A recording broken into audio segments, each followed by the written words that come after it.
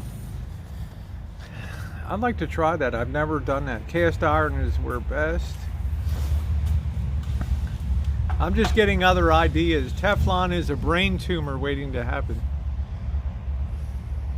Well, I just know it works for me, so I stick to what works for me. Let's see. Okay, Golden State, a cook who doesn't accept failure is a horrible cook. No, I don't accept failure because I follow the cooking method. As far, I'm going to look up Michael Simon now again with the chew. I followed everything. I used the. I did everything. So, for me, it's no good. Bob says none of the chefs use Teflon. At the first time I screwed up.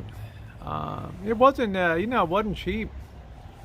I was trying to give everybody a treat tonight. Tough Cut's best in a crock pot. Is a New York strip a Tough Cut?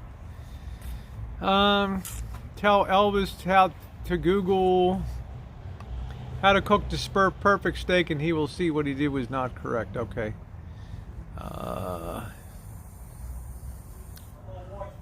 That's about... Dragging that piece of meat behind a drag car down the quarter mile would have been better. A drag strip. Well, coming from somebody like me that can just make a hamburger or whatever, I'm not, I mean, I've eaten I've reviewed 150 restaurants.